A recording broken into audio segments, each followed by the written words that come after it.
Chapter जो था real number वास्तविक संख्या, इस चैप्टर का परिचय तो हो गया है। अब परिचय के बाद हम लोग एक्सरसाइज पे भी आ गए हैं। एक्सरसाइज 1.1 कुछ पढ़े भी हैं। इसमें एक बहुत ही महत्वपूर्ण टॉपिक पढ़ना था, यूक्लिड विभाजन प्रमेय का।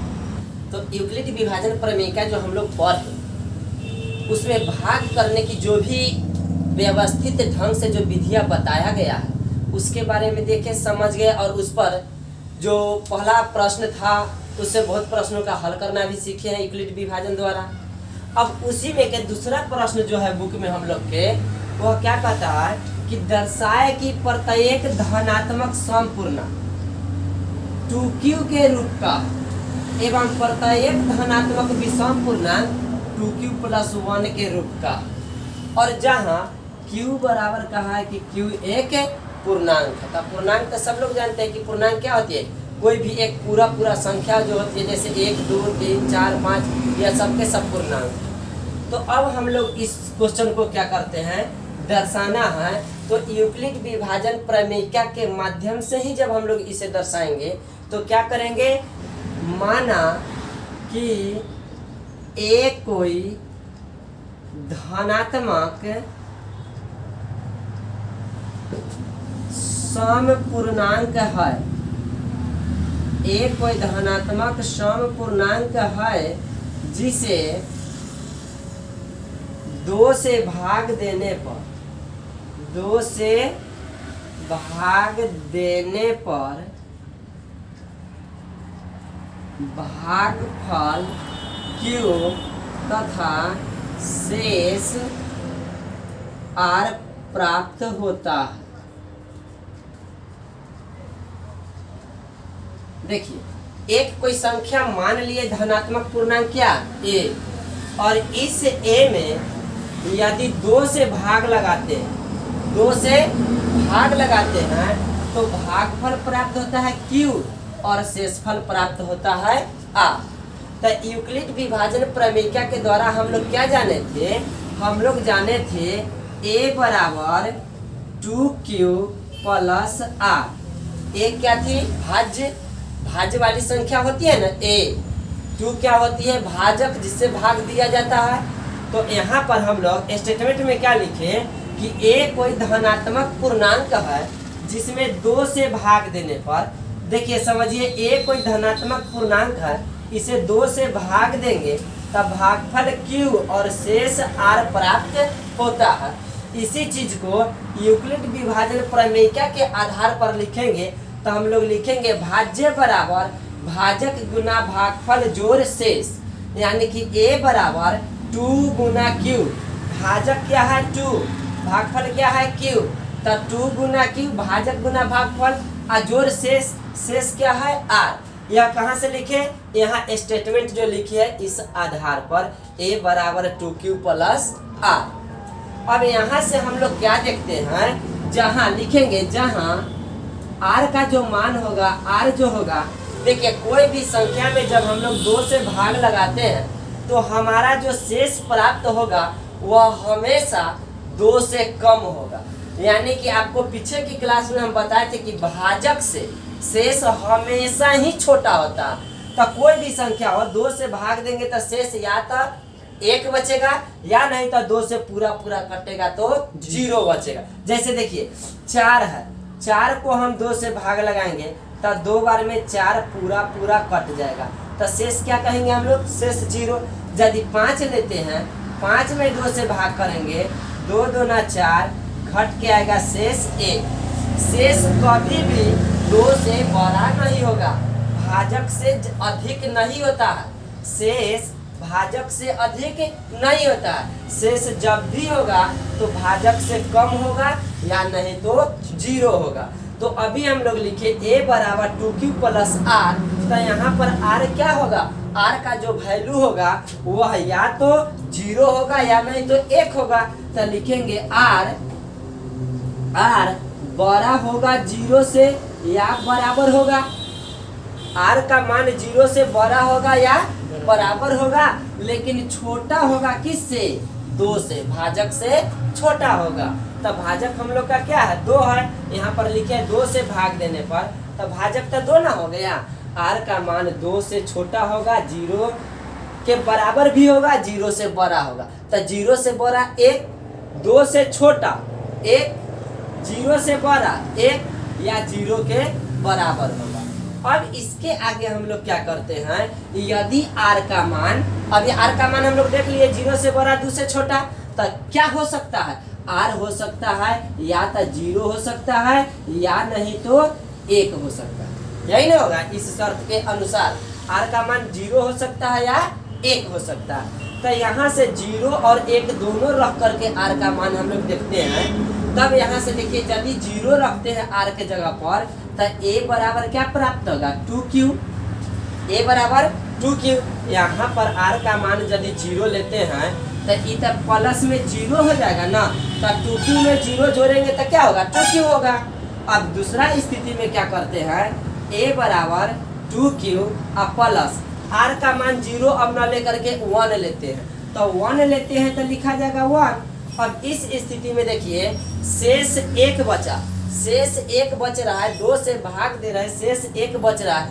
क्या शेष 1 बचने वाली संख्या 2 से पूरा पूरा विभाजित हो रही है, क्या नहीं हो रही।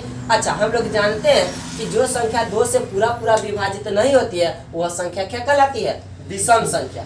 और जो संख्या 2 से भाग देने पर शेष 0 आ जाए, शेष 0 आ जाए, इसका मतलब कि वह पूरा पूरा कट जाता है। और 2 से पूरा पूरा कटने वाली संख्या कहलाता है क्या चीज, सम संख्या। अब यहाँ पर क्वेश्चन में लास्ट में एक बात कहा कि q एक क्या है, पूर्णांक है। तो q कोई ना कोई पूर्णांक होगा, यानी कि भागफल कोई ना कोई पूर्णांक होगा, कोई ना कोई संख्या होगा। तो चूंकि जब q बराबर है कोई पूर्णांक, तो q बराबर लिख सकते हैं 1 2 3 4 5 6, इस तरह से आगे भी हम लोग लिखते चले जा सकते हैं। अब यहाँ से q का मान कुछ भी यदि यहाँ पर हम लोग रखेंगे, देखिए इसको एक समीकरण बना देते हैं, इसको एक समीकरण बना दिए, इसको भी एक समीकरण बना दिए। q का मान यदि इसमें रखते हैं तो 2 इंटू क्यू का मान 1 रखेंगे। समीकरण 1 में जब रखते हैं तो 2 इंटू क्यू का मान 1 रखेंगे तो क्या प्राप्त होगा, 2। अब बताइए 2 एक सम संख्या है कि नहीं। फिर इसी तरह से 2 इंटू क्यू का मान, अब यहाँ से 1 ना लेकर के 2 रखते हैं, तो 2 रखेंगे तो क्या हो जाएगा, 4 होगा। यह भी तो एक सम संख्या है, 2 और q था, तो 2 और q का मान, अब अगला संख्या 3 लेते हैं तो क्या बनेगा, 6 बनेगा। यह भी तो एक सम संख्या है। इसी तरह से यदि इसमें हम लोग q का मान 1 2 3 4 रख दे तो क्या हो जाएगा, यहाँ पर 1 रखेंगे तो 2 इंटू 1 2, अब प्लस में 1 तो क्या हो जाएगा, 3। अब बताइए 3 सम संख्या की विषम संख्या है, अब विषम संख्या है। यहाँ पर 2 रख देते हैं, यदि q का मान 2 लेते हैं तो 2 2 जा क्या बनेगा, 4, 4 प्लस 1 क्या होगा, 5 भी तो एक विषम संख्या है। तो यहाँ से q का मान कुछ भी रखते हैं इस व्यंजक में, ये सेकेंड वाला समीकरण में यदि q का मान कोई भी संख्या रखते हैं तो हम लोग को जो प्राप्त होगा वह एक विषम संख्या प्राप्त होगा। यहाँ से यदि q का मान 1 2 3 इस व्यंजक में रखते हैं ऊपर वाले में, तो यह एक सम संख्या प्राप्त होगा। तो हम लोग कह सकते हैं क्या कि 2q एक सम पूर्णांक के रूप का है और 2q प्लस 1 एक विषम पूर्णांक के रूप का है। यहाँ पर लिख देंगे, अतः हम कह सकते हैं कि 2q एक सम पूर्णांक तथा 2q प्लस 1 एक विषम पूर्णांक के रूप में है, एक विषम पूर्णांक के रूप में है। हो गया, यही तो हम लोग को दिखाना था। क्वेश्चन क्या कह रहा था कि दर्शाए कि प्रत्येक धनात्मक समपूर्णांक 2q के रूप में होता है और प्रत्येक धनात्मक विषम पूर्णांक 2q प्लस 1 के रूप में होता है। दर्शाना था, हम लोग दिखा दिए, एक क्वेश्चन बन गया।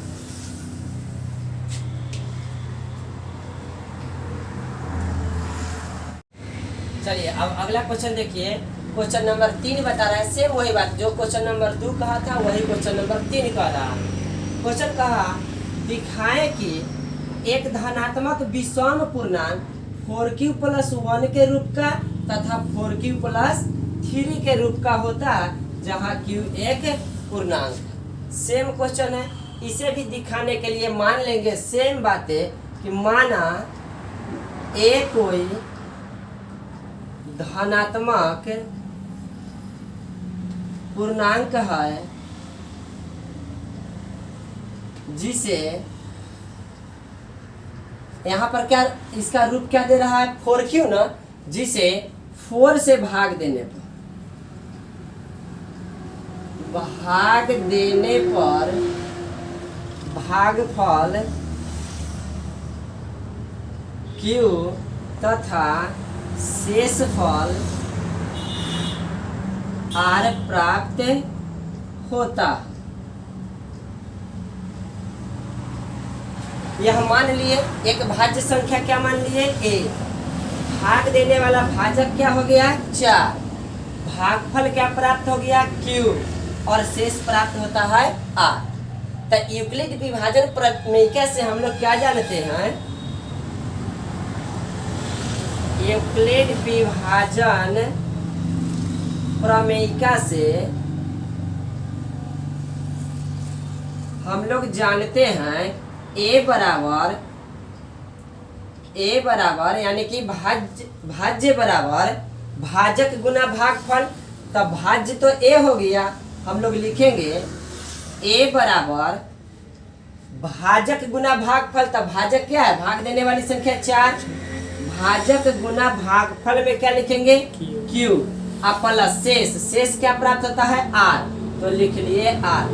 a बराबर 4q प्लस r, 4 को q से गुना करेंगे तो क्या होगा 4q। a बराबर 4q प्लस r, जहां r, अब यहाँ पर ध्यान दीजिए कोई भी संख्या है a, इसमें यदि हम लोग 4 से भाग करेंगे तो भागफल q प्राप्त हो रहा है और शेषफल r प्राप्त हो रहा है।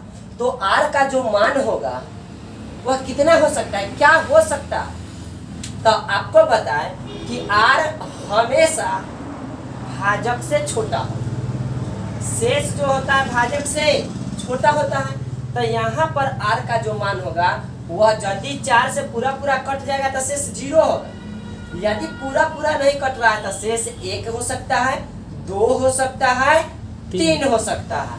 तो यहाँ पर हम लोग लिखेंगे जहाँ r बड़ा होगा 0 से, बड़ा होगा 0 से या बराबर होगा 0 से, लेकिन छोटा होगा किससे 4 से, भाजक से छोटा होगा।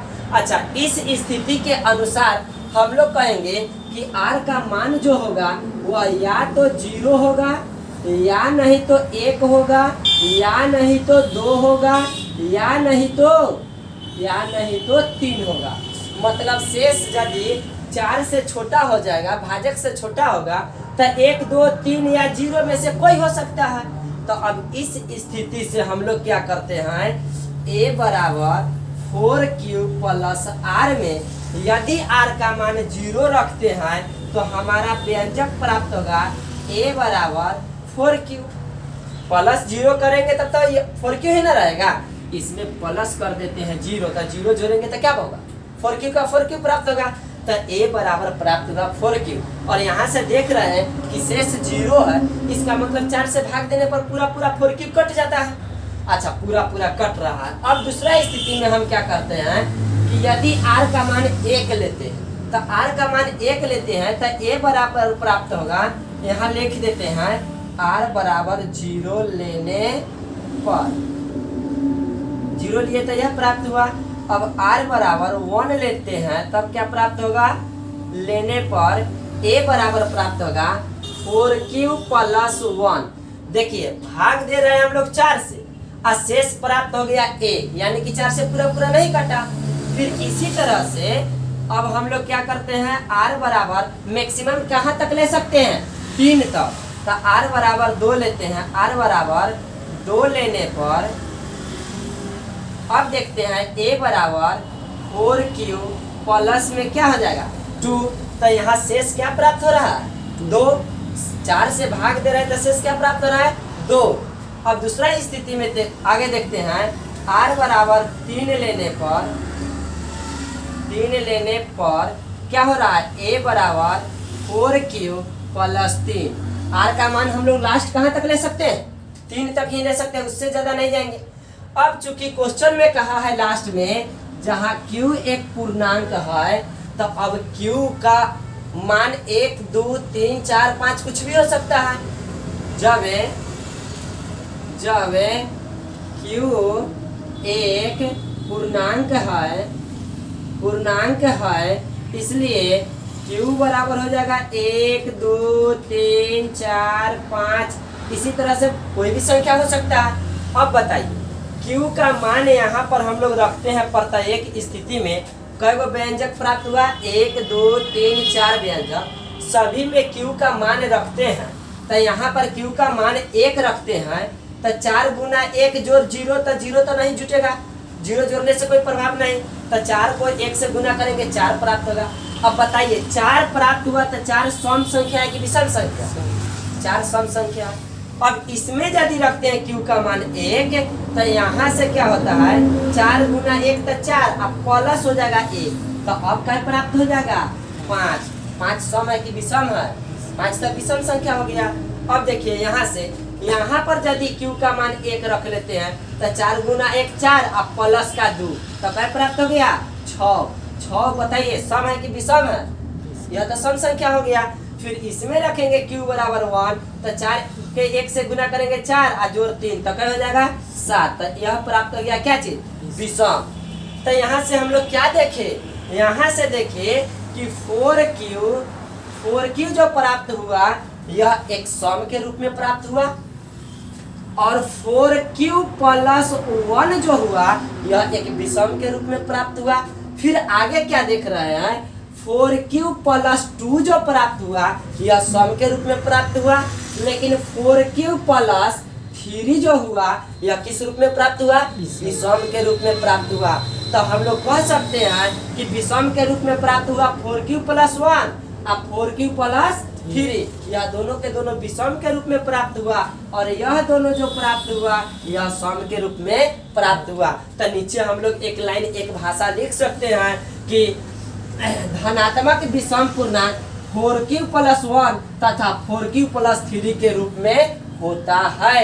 एक लाइन यहाँ पर भाषा नीचे लिखेंगे कि कोई भी धनात्मक विषम पूर्णांक, क्वेश्चन में कह रहा है विषम पूर्णांक 4q प्लस 1 तथा 4q प्लस 3 के रूप में होता है। इस बात को दिखाने के लिए कहा, तो हम लोग दिखाए ना, यहाँ पर q का मान रख के r का मान रख के देख लिए ना कि कब सम प्राप्त होता है कब विषम प्राप्त होता है। 4q सम के रूप में प्राप्त हुआ, 4q प्लस 1 विषम के रूप में, फिर 4q प्लस 2 सम के रूप में, अब 4q प्लस 3 विषम के रूप में। अतः हम कह सकते हैं कि किसी भी धनात्मक विषम पूर्णांक 4q प्लस 1 के रूप में तथा 4q प्लस 3 के रूप में प्राप्त होता है। क्वेश्चन नंबर क्या बन गया 3। अब हम लोग अगले क्वेश्चन को देखते हैं।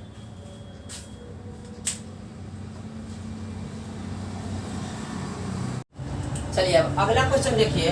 क्वेश्चन नंबर 4 क्या कर रहा है, 2 बर्तन है, एक बर्तन में 225 लीटर और दूसरे बर्तन में 425 लीटर दूध रखा हुआ।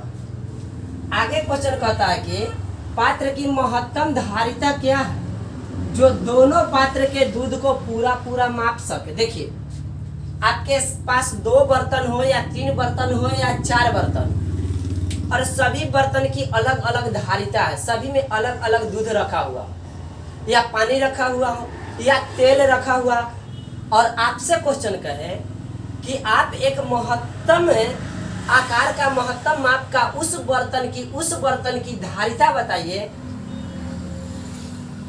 जो दिए गए सभी बर्तन की पदार्थ को पूरा माप सके। तो इस टाइप के प्रश्नों को हमेशा बनाने के लिए क्या करेंगे, जो भी पात्र की धारिता दिया गया हो पहले से उन सभी के बीच हम लोग महत्तम ज्ञात करेंगे, HCF ज्ञात कर लेंगे। आपको अभी के क्वेश्चन में कहा कि 2 पात्र है, 2 बर्तन है, आपके पास एक यह है और एक यह है। एक में आपको यहाँ दूध भरा हुआ है, कितना लीटर का है, इसमें भरा हुआ है दूध 250 लीटर, 250 लीटर, और इसमें जो दूध भरा हुआ है यह है आपको 425 लीटर। इसमें भी दूध भरा हुआ है 425 लीटर। आपसे एक अलग प्रकार की बर्तन पूछ रहा और वह ऐसा बर्तन लेना है कि इसमें के सारा दूध को माप सके और इसमें के भी सारा दूध को वह माप सके। मतलब दूध की कोई भी शेष मात्रा न इसमें बचना चाहिए और न इसमें बचना चाहिए। तो इस स्थिति में हम लोग को ऐसा बर्तन लेना है कि यह दोनों प्रकार की बर्तन की दूध को पूरा पूरा माप सके। इसके लिए हम लोग क्या करेंगे, यह दोनों का HCF ज्ञात करेंगे। एक संख्या है 250 और दूसरा है क्या 425। बड़ा कौन है 425, छोटा कौन है 250। A मान लेते हैं 425 को और B मान लेते हैं 250 को। तो भाग तो A में B से दिया जाता है, तो क्या करेंगे 425 को अंदर करके 250 से भाग लगाएंगे। तो 250 से 2 बार में तो ज्यादा हो जाएगा, एक बार में लगाएंगे हम लोग 250। घट के आएगा 5, ये 12 में से 5 घटेगा 7, 3 में से 2 घटेगा 1, 175। क्या शेष 0 हुआ? नहीं ना, पूरा पूरा नहीं ना कटा। फिर अगले टर्म में भाग देंगे हम लोग, तो यहाँ से शेष को भाजक बनाएंगे और जो भाजक था इसको भाज्य बना देंगे 250। फिर से एक बार में लगेगा 175, घट के आएगा 10 में से 5 गया 5, 4 बचा, हासिल लेके 14, 14 में से 7 गया 7, 1 1 कट गया। अभी भी शेष 0 नहीं आया। फिर आगे भाग बनाएंगे 175 अंदर करेंगे, 75 से भाग कर रहे हैं, 2 बार में लगेगा, 2 बार में 75 को 2 से गुना करेंगे 150, 5 घट के आएगा 7 में से 5 2, यह कट जाएगा। शेष कितना बचा 25। फिर आगे भाग देंगे हम लोग, तो अब 75 को अंदर करेंगे तो क्या हो जाएगा 25 से 3 बार में 75 हो जाएगा। यह पूरा पूरा कट गया, पूरा पूरा कट गया मतलब शेष 0 प्राप्त हो गया। और जहाँ शेष 0 प्राप्त होता है वह अंतिम भाजक ही हम लोग का क्या होता है मौसा होता है। तो हम लोग का मौसा प्राप्त हो गया क्या चीज 25। तो यही हम लोग का हो गया आंसर। इस क्वेश्चन का जो उत्तर होगा वह 25 लीटर की धारिता का एक अन्य बर्तन होगा। उस 25 लीटर वाले बर्तन से इसके दूध को नापेंगे, पूरा पूरा नापा जा सकता है, इसके दूध को नापेंगे, यह भी पूरा पूरा नापा जा सकता है। तो क्वेश्चन नंबर 4 हम लोग का बन गया, नोट करें।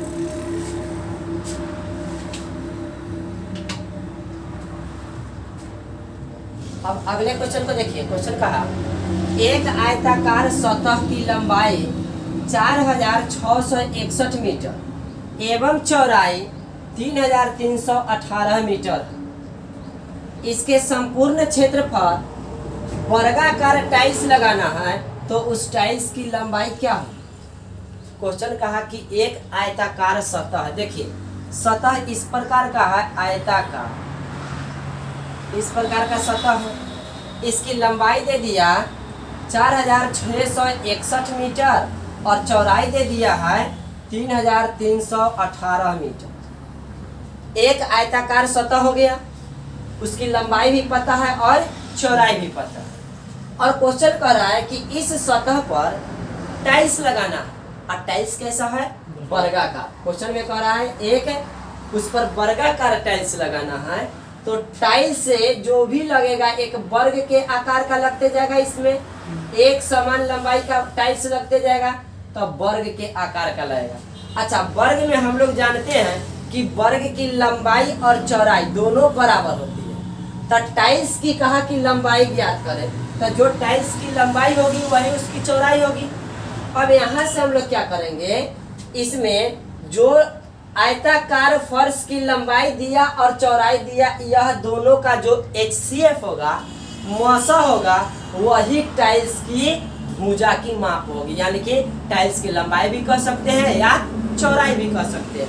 तो टाइल्स के भुजा की माप ज्ञात करने के लिए हम लोग को क्या करना होगा, जिस सतह पर टाइल्स लगानी है उस सतह की लंबाई और चौड़ाई का HCF ज्ञात करना, हम लोग का आंसर आ जाएगा। क्वेश्चन पूछा टाइल्स की लंबाई, टाइल्स के भुजा की माप ज्ञात करें, भुजा की माप बताइए, तो वही करना होगा जिस सतह पर टाइल्स लगाना है उस सतह की लंबाई और चौड़ाई का मौसा निकालेंगे। तब मौसा निकालेंगे तो देखिए 4 6 6 1 के अंदर हो जाएगा और उसके बाद 3 3 1 8 बाहर हो जाएगा। यहाँ से मौसम निकालेंगे भाग विधि द्वारा। अब देखिए एक बार में लगा देंगे हम लोग 3 3 1 8 घटेगा, 1 में से 8 नहीं जाएगा, यहाँ से लेके 11 में से 8 घटेगा 3, 5 में से 1 घटेगा 4, 6 में से 3 घटेगा 3, 4 में से 3 घटेगा 1, 13 43। अब यहाँ से फिर से घेरेंगे और इसको अंदर करेंगे 3 3 1 8। देखिए 13 से 2 बार में 26, 3 बार में 39, यहाँ पर कितना है 33, 3 बार में ज़्यादा हो जाएगा, 2 बार में लगाएंगे, 2 बार में 3 दूना 6, 4 दूना 8, 3 दूना 6, 1 से 2 बार में 2, 8 में से 6 घटेगा 2, 11 में से 8 घटेगा 3, ये 2 बचा है, इससे हासिलेगा 12 में से 6 घटेगा 6, इसको हासिल दिया 2 बचा, 2 2 कटेगा 632। अब अंदर कौन जाएगा 13 43, 13 43 अंदर जाएगा। फिर से लगाएंगे 632 से 2 बार में 6 दूना 1200 और 36 1800, यहाँ कितना है 1300, 2 बार में लगा देंगे कितना 1200, 1232 दूना 64, 13 में से 4 जाएगा 9, ये बचेगा 3, 13 में से 6 जाएगा 7, ये बचेगा 2 2 2 1 1, यह कट गया 79 बचा।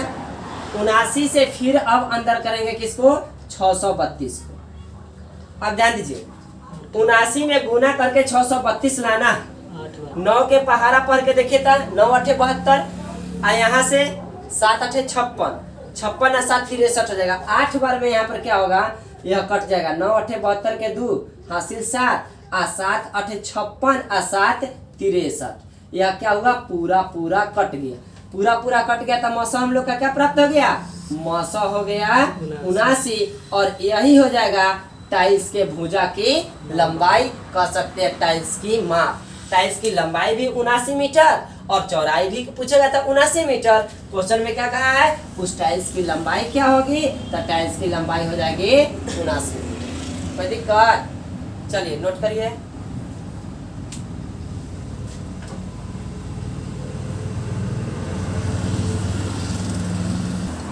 चलिए क्वेश्चन नंबर 6 देखिए, वर्गाकार टाइल्सों की न्यूनतम संख्या ज्ञात कर जो एक आयताकार फर्श को ढक सकती, जिसकी लंबाई और चौड़ाई क्रमशः 16 मीटर 58 सेंटीमीटर तथा 8 मीटर और 32 सेंटीमीटर है। सेम अभी जो क्वेश्चन बना उसी टाइप का यह भी क्वेश्चन है। पिछले क्वेश्चन में कहा था टाइल्सों की लंबाई ज्ञात करे, और अभी वाला क्वेश्चन में कह रहा है कि टाइल्सों की न्यूनतम संख्या ज्ञात करे। कि एक आयताकार जो फर्श हम लोग अभी देखे थे पिछले क्वेश्चन में, एक आयताकार फर्श जो देखे थे, इस फर्श को अच्छी तरह से टाइल्स लगा लगा करके इस पूरी सतह को ढक सके।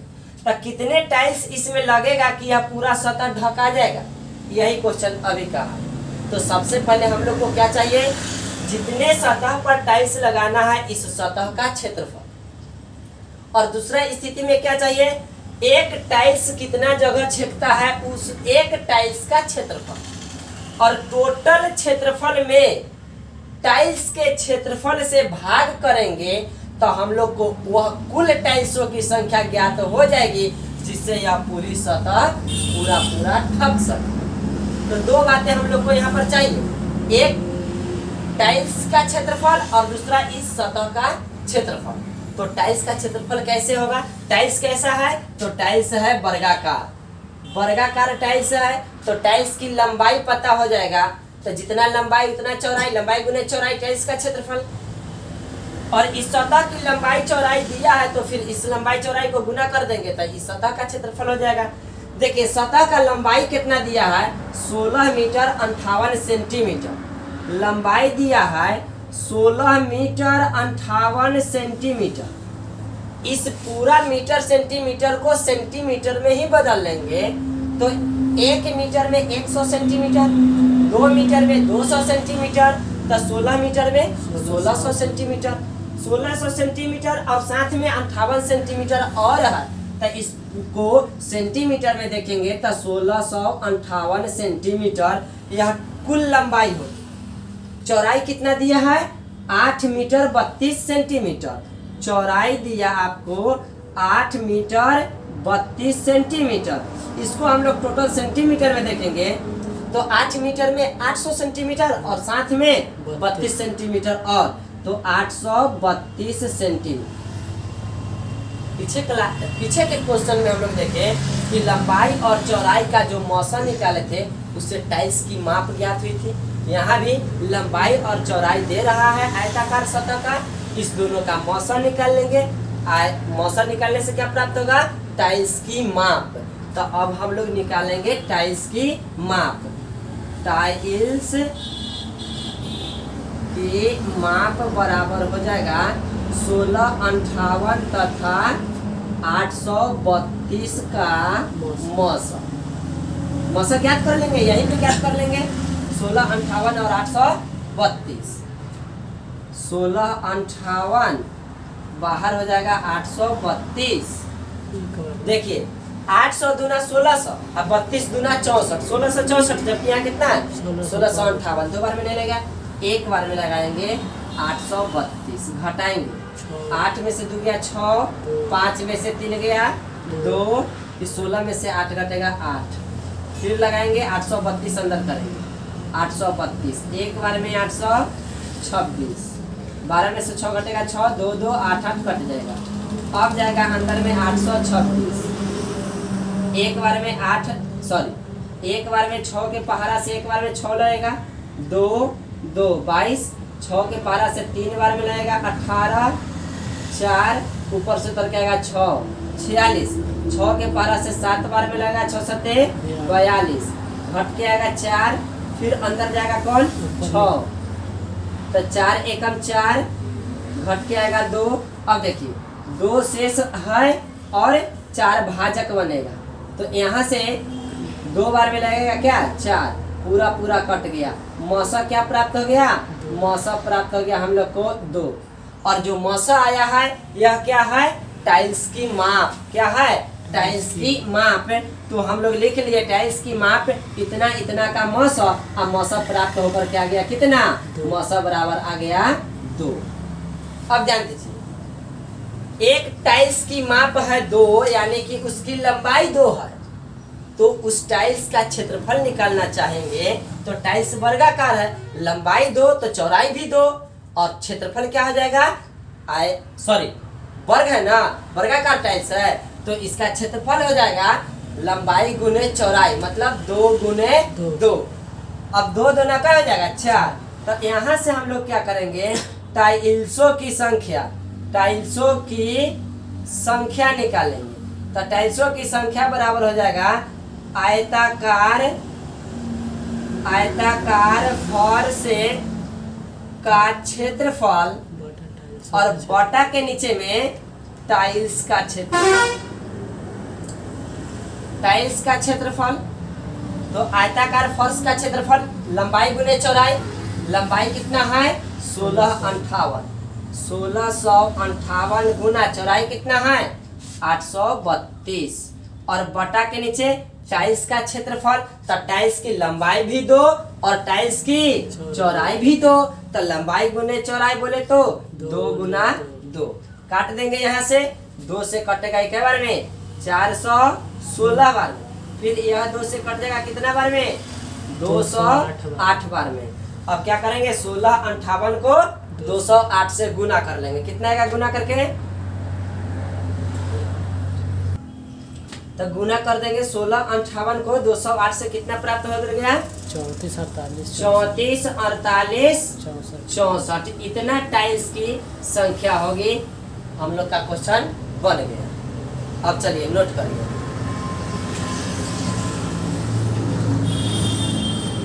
चलिए तो अब हम लोग क्या किए, एक चैप्टर जो हम लोग का पहला था रियल नंबर में कुल मिलाकर के 4 एक्सरसाइज पढ़ना है। एक्सरसाइज 1.1, 1.2, 1.3, फिर 1.4। तो पहला टॉपिक जो था एक्सरसाइज 1.1, इसमें मुख्य रूप से यूक्लिड विभाजन प्रमेयिका को जानना था और उसी विधि द्वारा 2 संख्याओं 3 संख्याओं के बीच का मौसा ज्ञात करना था। तो 1.1 एक्सरसाइज जो था हम लोग का आज खत्म हो गया, उसका सभी प्रश्न बन गया है। अब कल की क्लास में हम लोग शुरू करेंगे एक्सरसाइज 1.2, उससे संबंधित जो भी बेसिक बात होगी पहले उसको बताया जाएगा, फिर उसके बाद हम लोग एक्सरसाइज पर चलें।